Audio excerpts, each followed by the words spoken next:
Hey everybody, Steve Olson at Fig here, ready to record another video for you that I think will be helpful, especially for those of you that are thinking about investing in a Fig Fourplex or really any kind of 1 to 4 unit property for that matter. This mostly applies to everybody unless you're looking at doing like a bigger commercially financed purchase. So a question that we get all the time, a lot of times it happens right before closing is, oh, hey, I want to put this in my LLC.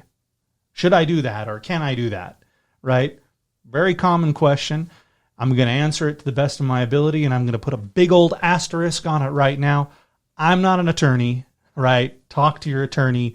Make sure you get legal advice specific to your situation. Having said that, I can tell you what I've heard a bunch of them say on this topic. And it relates really back to financing, okay?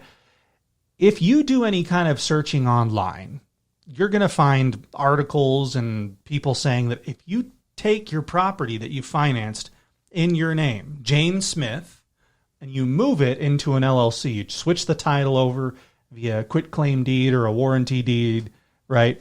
Then you're going to trigger this ominous thing called the due on sale clause, right? Which means the lender could, in theory, say your mortgage is due, you got to pay it off in 30 days, or we're going to start foreclosure on you. That's what a due on sale clause means. And people get royally freaked out by the due on sale clause and think they can't put their properties into an LLC. So put a pin in that thought for just a second.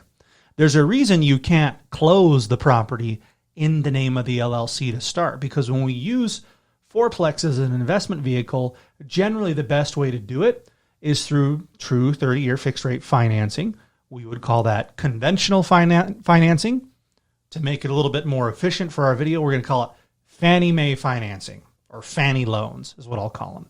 That's what most mortgage loans are. If you have a mortgage on your primary residence, there's like a 99% chance that it's a conventional or a Fannie loan.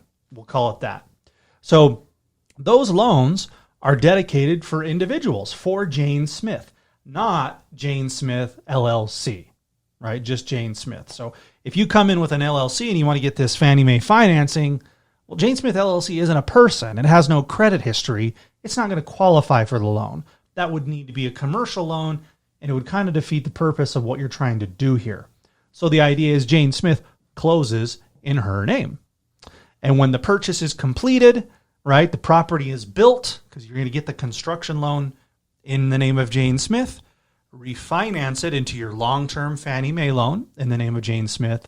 Now you're at the point where a title company or an attorney, remember you're going to check with them, is going to be able to deed that property into the name of the LLC to give you that asset protection that you're looking for, right? That's what you're primarily looking for.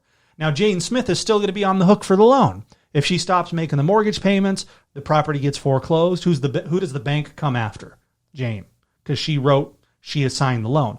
But if somebody wants to sue the property owner, are they suing Jane Smith? Not if she keeps her corporate book and her minutes and, right, maintains her LLC. Then they can't do what's called pierce the corporate veil and go after Jane Smith personally.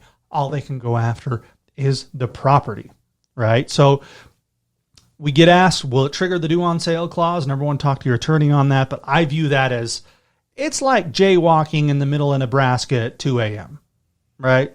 Illegal, I guess. Does anybody care? No.